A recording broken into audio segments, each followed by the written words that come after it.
Bem-vindo ao Bíblia no Ano. Um plano simples, em porções diárias de leitura e conexão com a palavra para que, em um ano, tenhamos completado esse marco tão importante em nossa jornada de fé. Hoje iniciamos Êxodo, com os capítulos 1 a 3 revelando a opressão de Israel no Egito e o chamado de Moisés. Em Mateus 13, do 31 ao 58, Jesus fala sobre o crescimento do reino por meio de parábolas. Encontre encorajamento na obra redentora de Deus. Tomemos a cada dia a nossa porção e saiamos transformados daqui. Antes de começarmos, curta, compartilhe e inscreva-se no canal para acompanhar todos os dias da nossa leitura. Boa reflexão. Êxodo 1.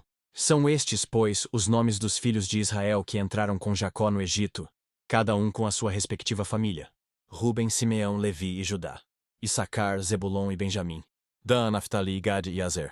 Ao todo, os descendentes de Jacó eram 70. José, porém, já se encontrava no Egito. Ora, morreram José, todos os seus irmãos e toda aquela geração.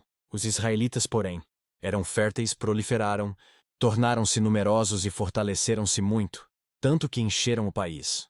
Então subiu ao trono do Egito um novo rei, que nada sabia sobre José. Disse ele ao seu povo: Vejam, o povo israelita é agora numeroso e mais forte que nós.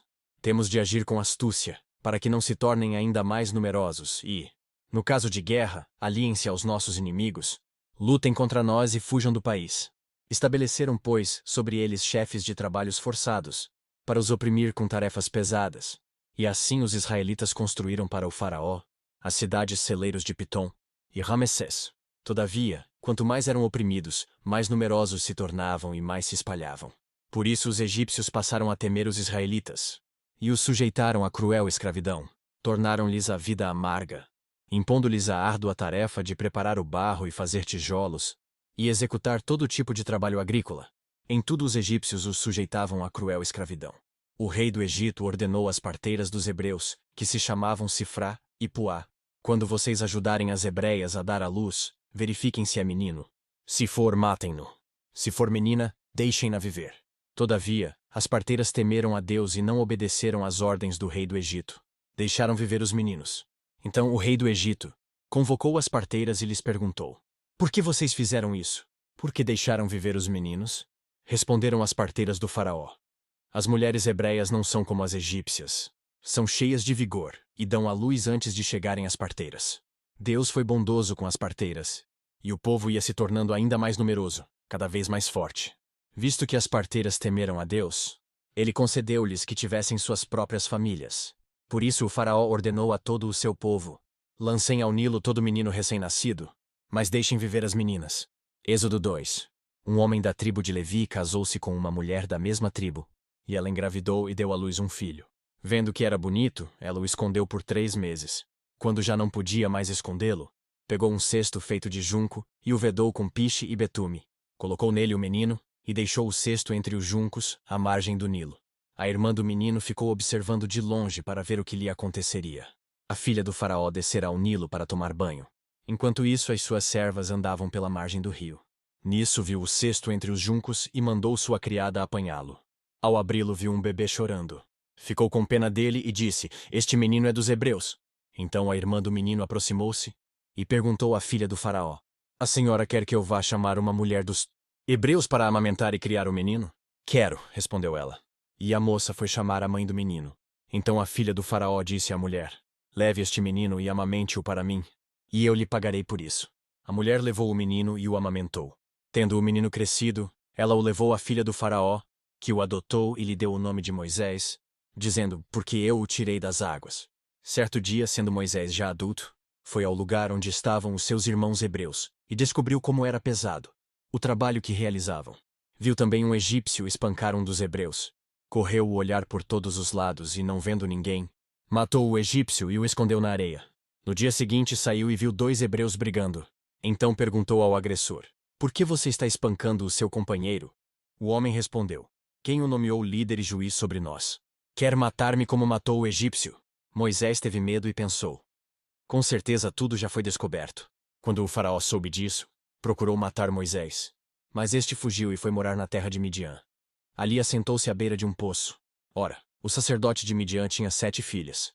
Elas foram buscar água para encher os bebedouros e dar de beber ao rebanho de seu pai. Alguns pastores se aproximaram e começaram a expulsá-las dali. Moisés, porém, veio em auxílio delas e deu água ao rebanho. Quando as moças voltaram a seu pai Reuel, este lhes perguntou: por que voltaram tão cedo hoje? Elas responderam: um egípcio defendeu-nos dos pastores e ainda tirou água do poço para nós. E deu de beber ao rebanho. Onde está ele? Perguntou o pai a elas.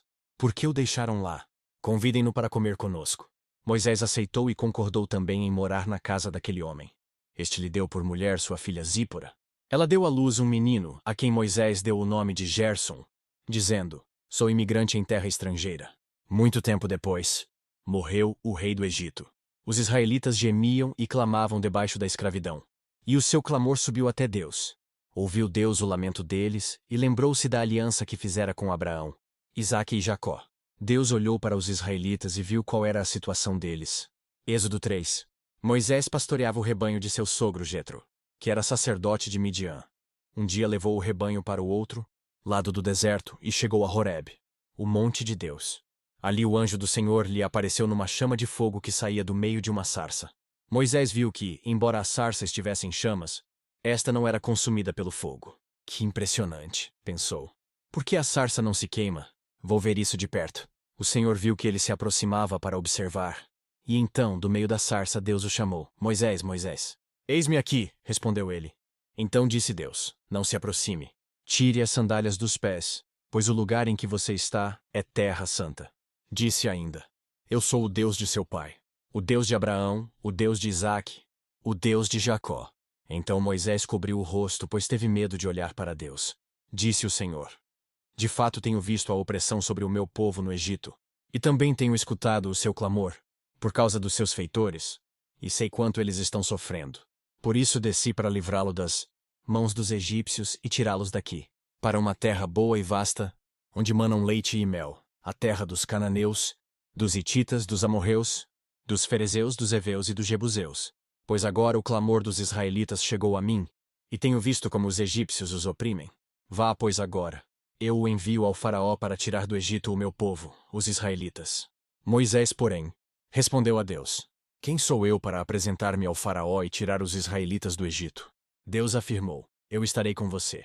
Esta é a prova de que sou eu quem o envia. Quando você tirar o povo do Egito, vocês prestarão culto a Deus neste monte. Moisés perguntou: quando eu chegar diante dos israelitas e lhes disser: o Deus dos seus antepassados me enviou a vocês, e eles me perguntarem: qual é o nome dele? Que lhes direi? Disse Deus a Moisés: eu sou o que sou. É isto que você dirá aos israelitas: eu sou me enviou a vocês. Disse também Deus a Moisés: diga aos israelitas: o Senhor, o Deus dos seus antepassados, o Deus de Abraão, o Deus de Isaque, o Deus de Jacó, enviou-me a vocês. Esse é o meu nome para sempre, nome pelo qual serei lembrado de geração em geração. Vá, reúna as autoridades de Israel e diga-lhes: o Senhor, o Deus dos seus antepassados, o Deus de Abraão, de Isaque e de Jacó, apareceu a mim e disse: eu virei em auxílio de vocês, pois vi o que lhes tem sido feito no Egito. Prometi tirá-los da opressão do Egito para a terra dos cananeus, dos hititas, dos amorreus, dos ferezeus, dos heveus e dos jebuseus, terra onde manam leite e mel. As autoridades de Israel o atenderão. Depois você irá com elas ao rei do Egito e lhe dirá: o Senhor, o Deus dos hebreus, veio ao nosso encontro. Agora, deixe-nos fazer uma caminhada de 3 dias, adentrando o deserto, para oferecermos sacrifícios ao Senhor nosso Deus. Eu sei que o rei do Egito não os deixará sair, a não ser que uma poderosa mão o force. Por isso estenderei a minha mão, e ferirei os egípcios com todas as maravilhas que realizarei no meio deles. Depois disso ele os deixará sair. E farei que os egípcios tenham boa vontade para com o povo, de modo que quando vocês saírem, não sairão de mãos vazias. Todas as israelitas pedirão às suas vizinhas, e às mulheres que estiverem hospedando em casa, objetos de prata e de ouro e roupas, que vocês porão em seus filhos e em suas filhas. Assim vocês despojarão os egípcios. Mateus 13. E contou-lhes outra parábola. O reino dos céus é como um grão de mostarda que um homem plantou em seu campo. Embora seja a menor dentre todas as sementes, quando cresce torna-se a maior das hortaliças, e se transforma numa árvore, de modo que as aves do céu vêm fazer os seus ninhos em seus ramos. E contou-lhes ainda outra parábola. O reino dos céus é como o fermento que uma mulher tomou e misturou com uma grande quantidade de farinha, e toda a massa ficou fermentada. Jesus falou todas estas coisas à multidão por parábolas. Nada lhes dizia sem usar alguma parábola. Cumprindo-se assim o que fora dito pelo profeta: abrirei minha boca em parábolas, proclamarei coisas ocultas desde a criação do mundo. Então ele deixou a multidão e foi para casa. Seus discípulos aproximaram-se dele e disseram: explica-nos a parábola do joio no campo. Ele respondeu: aquele que semeou a boa semente é o Filho do Homem. O campo é o mundo, e a boa semente são os filhos do reino. O joio são os filhos do maligno, e o inimigo que o semeia é o diabo. A colheita é o fim desta era, e os encarregados da colheita são anjos. Assim como o joio é colhido e queimado no fogo, assim também acontecerá no fim desta era. O Filho do Homem enviará os seus anjos, e eles tirarão do seu reino tudo o que faz tropeçar e todos os que praticam o mal. Eles os lançarão na fornalha ardente, onde haverá choro e ranger de dentes. Então os justos brilharão como o sol no reino do seu Pai. Aquele que tem ouvidos, ouça. O reino dos céus é como um tesouro escondido num campo. Certo homem, tendo-o encontrado, escondeu-o de novo e então, cheio de alegria, foi. Vendeu tudo o que tinha e comprou aquele campo. O reino dos céus também é como um negociante que procura pérolas preciosas. Encontrando uma pérola de grande valor, foi. Vendeu tudo o que tinha e a comprou. O reino dos céus é ainda como uma rede que é lançada ao mar e apanha toda sorte de peixes. Quando está cheia, os pescadores a puxam para a praia. Então se assentam e juntam os peixes bons em cestos, mas jogam fora os ruins. Assim acontecerá no fim desta era. Os anjos virão, separarão os perversos dos justos, e lançarão aqueles na fornalha ardente, onde haverá choro e ranger de dentes. Então perguntou Jesus: vocês entenderam todas essas coisas? Sim, responderam eles. Ele lhes disse: por isso, todo mestre da lei instruído quanto ao reino dos céus é como o dono de uma casa que tira do seu tesouro coisas novas e coisas velhas. Tendo terminado de contar estas parábolas, Jesus saiu dali. Chegando à sua cidade, começou a ensinar o povo na sinagoga. Todos ficaram admirados e perguntavam: de onde lhe vem esta sabedoria e estes poderes miraculosos? Não é este o filho do carpinteiro?